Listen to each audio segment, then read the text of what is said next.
Well, welcome back, and on this Good Friday and Passion Week, what an honor to have with us today Pastor Rick Booye, and he's pastor of Terrell Christian Fellowship, theologian, and Bible college professor.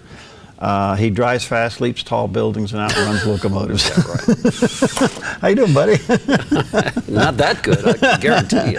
Well, a lot going on. You heard Dr. Dan just a little while ago, and it's really interesting, the parallel that he brings, being an obstetrician, of what's going on with the birth of a baby, and that as it relates to not only Passion Week, but the second coming of Christ. Yes. So, but here we are.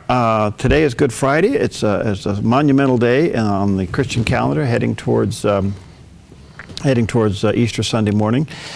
Most of all, Pastor Rick, help us with the hope that's in this whole 4 or 5 days of what's going on here, because we spent a lot of time talking about leading up to the crucifixion, and that's a tough one. But on the other hand, there is some real hope in all of this, and so how do you interpret this week? It's the most important week in all of human history, second only to creation itself. It's way underappreciated, generally, I think, even by Christians. Passion Week's the most important week in human history because the destiny of the universe was changed on Friday and Sunday. I mean, it's all one event, you might say, but the presentation of the King, who is actually God in the flesh, to the Jewish world, which represents all of the best of human religion, you might say, and then the condemnation of that king by Pontius Pilate, who represents all of the human government power apart from God, the Jewish leadership, which represents all of the best of religion apart from God, with even a Bible in their hand, you might say. Wow. Then you have the masses of the people who condemn Christ at the end of the week. And you have this situation where humanity votes against God violently. Wow. And then God turns it inside out. Yeah, wow. God turns it inside out and changes, through that, changes the destiny, not just of the people, but of the whole universe. He says, I'm saving the world. There's a new heavens and a new earth coming. So the resurrection of Jesus is the down payment on the resurrection of the entire world. And the crucifixion of Christ is the down payment on the judgment against the world in Revelation 19. So the entire story is in Passion Week. It's incredibly important. It is the high week of the calendar for the world. The world doesn't know it. A lot of Christians don't know that it's the most important week. Well, that's my concern. We all celebrate Easter, and rightfully so, but we don't pay a whole lot of attention from, say, Palm Sunday up to Easter Sunday. I mean, that week, as you said, changed the course of the world. It totally did. And a lot of the famous things that Jesus said and the arguments he had with the Jewish leadership, they took place in that week. It's been said, and it's right, it's true, that all four of the Gospels are basically passion narratives with long introductions. Because all four of the Gospels spend an enormous percentage of their space and time on that last week. And so yeah, it's the crucial aspect of the Gospel is that last week. All right, so you had the religious world, the government, and even his followers. The masses. Turn against him. His 120, they were hiding out. But the rest of everyone else was voting against him. So, yeah, so basically it's us against you. It's humanity in solidarity. Strange bedfellows, the Romans and the Jewish leaders. Humanity in solidarity, saying we do not want God as a human being. Wow. That's a heavy thing. Boy, I got to process that. I mean, of all my thinking, training, and reading, only you could bring that to light. That is fascinating. All right, so we're kind of there again. In our world? Yeah. Oh, yes. We certainly are. Well, we never left it, really. The world, the truth of the gospel has always been a minority report in the world. Yeah, but the Lord knew that. He said that would happen until the second coming. But that's the nature of the way the kingdom functions right now. What danger are we in, Rick, if we don't keep this week and its full meaning alive in the Christian message? We're in danger of doing what, not to put too fine a point on it, but what liberal theology did, which is to de-supernaturalize the gospel, to take it and make it into nothing more than a social program or something. When the gospel's powerfully personal and supernatural from the get-go, from the very beginning. It's a kingdom not sourced. Jesus said to Pilate, my kingdom is not sourced in this world. Right. So the danger we run if we do not keep this in our minds as Christians is that you demystify the gospel and it becomes just like the rest of the religions of the world, which is completely ineffective. Because one of the avoidances is that the Christian religion is too bloody, so we want to skip over that part. Yeah. But without blood, what? Well, yeah. Without blood, there's no redemption. There's no remission of sins. But it's more than theology. The world is a bloody place. The fact that God came into that blood, I mean, if you don't think the world's violent, you're just not watching. Yeah. For God to come in, it's the only message on earth, the only message that even comes close to the idea that God would become a part of the mud and the blood and the beer, as they say, you know, the whole rotten reality of humanity. So we say the blood of Christ shed for us. You're talking about the fact that he came specifically to suffer. It's not just his death, it's the suffering that led up to it. Why? Because we live in a suffering world. He took that on himself. He absorbed that evil. That message is not found anywhere, even in the other monotheistic religions. It's not found. Only in the gospel do you find God coming in to the violence, experiencing the violence, seeing and experiencing the worst of it. Only with that can people look at our world and say there's some hope, because the world has no hope to offer. It's just plain violent. We're seeing a lot of new movies and things come out. You got God's Not Dead, #2. I've seen the trailers and some of the response. Pretty interesting. But part of all of this is that they're trying to not only de-deify Christ, that the resurrection didn't happen. He was a great teacher. It's not a matter of that they don't believe that he was a person that actually walked the face of the earth, but he wasn't God-man. That's exactly what they don't believe. Yeah. And if they do believe that, or if they begin to lean that way, then they have to be accountable. Well, that's right. Not just accountable. You get born again. Yeah. You become a new creature. You enter into a kingdom that's invisible but very real. This is a supernatural thing. To be born again by faith in Jesus Christ, you've shifted from viewing Jesus as simply an historical figure to the supernatural king of God's actual kingdom. I mean, that shift that you make, that's conversion. That's becoming born again. You know, the other part of this that's so interesting, as much as everybody abandoned him on that day, including the 12, that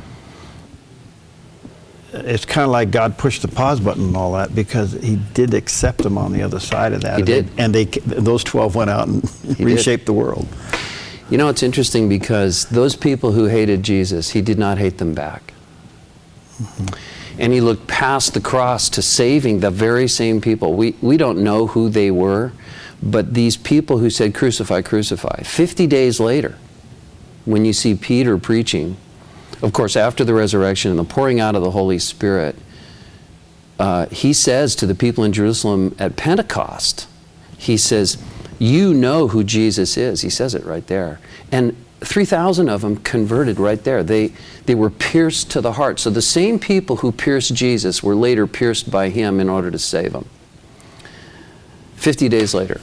So yeah, he didn't hate the people who hated him, because he was working straight through it and looking to the hope. And many of those people were converted. They were forgiven. Yeah, he looked beyond and saw us with him. Yeah.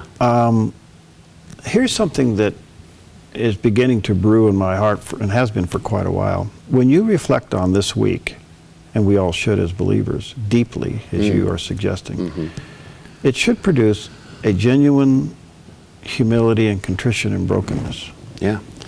And I'm concerned about that, because what goes out the window is a holiness and a genuine reverence of God and Jesus. Instead of being who he really is and what he did for us, he becomes, he's a friend that sticks closer than a brother, but we move him to friend more than we move him to Almighty and to suffering Christ. True. We lose track of the lordship of Christ and the majesty of the suffering. We don't put majesty and suffering together in our world. But they did, the early Christians did. They saw him as majestic even in his suffering. And so his lordship, they never lost track of the fact of the humility that comes from knowing you've been saved by the grace of this amazing Lord. And that also produced loyalty to him, which sometimes you don't see even among believers, a sense of real loyalty to him. And I think that if we keep Passion Week in focus, it keeps all of those things in focus, and his lordship and his grace and his power, and yet the fact that we are saved by that, so that means we have nothing to boast about, and yet we have great courage, but it doesn't come from self-confidence, because there's nothing for us to boast about. It comes from him. So it produces both humility and confidence. Very interesting combination. Do you think we are missing something by not putting more emphasis on the Lent season or the Lenting season? In other words, the 40 days prior to this week, in preparation of our hearts for what this week is all about? I think so. I think that many believers don't even take into account the Lenten season. That's a church calendar idea, you know. Jesus didn't talk about Lent, but it is honoring to the Lord to say, look, we're moving forward to the highest point in the year, which is Passion Week, Good Friday, and Resurrection Sunday. And so Lent, I think, because it's overlooked by many of us Protestants, and it's the Protestants and the evangelicals. I'm an evangelical, and I do know that we tend not to emphasize enough the fact that Easter's coming, that this Passion Week is coming. I think it would be good to emphasize Lent. I got to take a break here, but I want you to think about this while we're taking a break. It appears now that in the modern church, we've gone from Jesus giving us a good life to, wait a minute, life is real serious now. It's not about acquisition of things, wealth and health and all that. That life here is really tough. And it seems like now that the emphasis is, all right, on eternity, where it should have been all the time. Absolutely. And I want you to kind of reflect on that. All right, Pastor Rick Booye is with us, Trail Christian Fellowship. If you're looking for a good church, that's the one to go to. We'll be right back.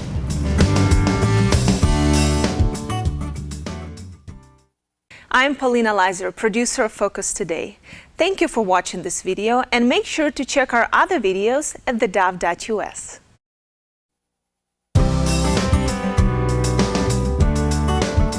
Okay, we're back, and Pastor Rick Booye is our special guest today, and he's pastor of the Trail Christian Fellowship. By the way, they're going to have a sunrise service at 7 o'clock there in your pavilion, rain or shine.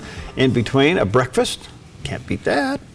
And then a 10 o'clock service in their beautiful sanctuary, and it is beautiful. Never been in there, you're missing it. It's gorgeous. Anyway, that's out in Trail, so if you go through Eagle Point, just stay on that road and you'll see it. You can't miss it. Sooner or later, you'll bump into it.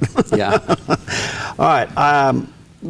Back to earlier, it appears that the world now has become so unstable all over. I just got back from international board meetings, and I can tell you that the whole world is upside down. Okay, and so we've gone, the message of the Christian message now has gone from God blessing you with everything that you want to life's a whole lot more serious now, and now I think, wait a minute, there is an eternity, and am I prepared for it? And are we in this suffering stage? Jesus said the fellowship of his suffering. Can you help me with this? Yeah. Well, the normal reality for a person who understands the kingdom of God, a Christian who understands the kingdom of God, the normal reality is to realize that Psalm 23 says, even though I walk through the valley of the shadow of death, and we think that's at the end of our life or something like that. Actually, the entire age is the valley of the shadow of death. This entire age is temporary, violent, and hard, basically. And this is why Passion Week focuses that, and we say, well, that's kind of depressing. You know, why do you have to talk about that? Because only by understanding that that is the kingdom view of this age will you ever have any hope that will not be anchored in this. You have to have a hope that's anchored in the next age and in who Jesus is and in what he's done. That's why the passion of the Christ, which means the suffering, is so important. And in a sense, even though we enjoy the good things that God has given us in this world, and there are many good things, we never lose track of the fact that this is a world that's in passion, you might say. It's in suffering all the time.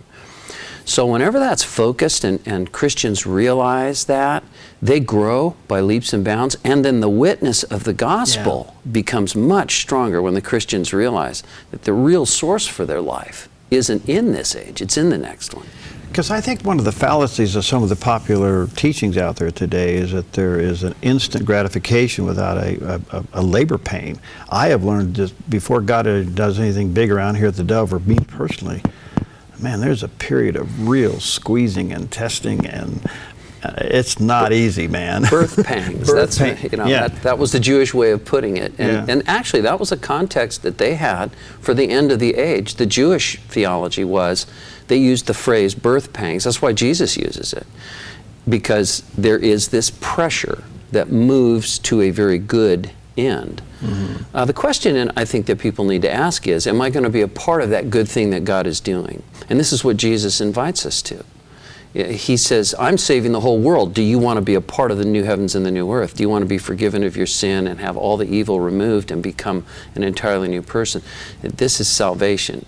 And but a lot of folks want there's a famous book, Your Best Life Now. And nothing could be more un-Christian than that phrase. Because a Christian knows that their best life isn't now. A Christian knows that their best life is to come, and then that gives context and perspective whenever suffering happens in this life. And again, not to put too fine a point on it again, but that's what Passion Week is all. It just reminds us of that. And then that brings real hope. Yeah, because to me it just gives me a sense of an endurance of the hardship, knowing that it's not here, it's there. Exactly. For the joy set before him, he endured the cross and ignored the shame. And that's the paradigm for understanding life in this age as a kingdom person. The paradigm is the cross. For the joy set before us, we endure whatever we endure in this age, and we ignore the shame of belonging to the Lord in this age. Why? Because we know what's coming, and it's really a wonderful, wonderful hope. There's nothing like it. Interesting balance between, say, Palm Sunday all the way up through Good Friday, with all the things that went on, and Jesus suffered, which is kind of where we are in our life, and the joy of the resurrection. I think we go to the joy of the resurrection. I want you to go there in just a second, but you got to have this to really understand that.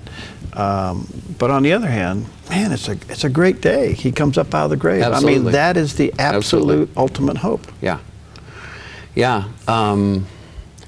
The Resurrection Sunday, of course, doesn't mean much if you don't understand Good Friday and you don't understand the nature of life in this age and what God came to do about that. But then once you do understand that, the resurrection is such good news that it blew the minds of everybody that was there. And if you understand it, it continues to blow your mind. I have a friend who preaches in another town, and he texted me recently and he said, I'm doing a study in Isaiah 53, and he says, it's a mind blower.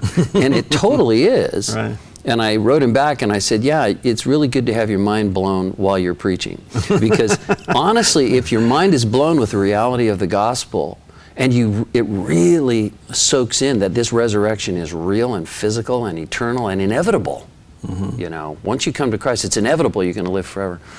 It changes everything, and the hope is it just makes any hope from this world so secondary. It does, and yet I'm surprised how many Christians believe it, kinda.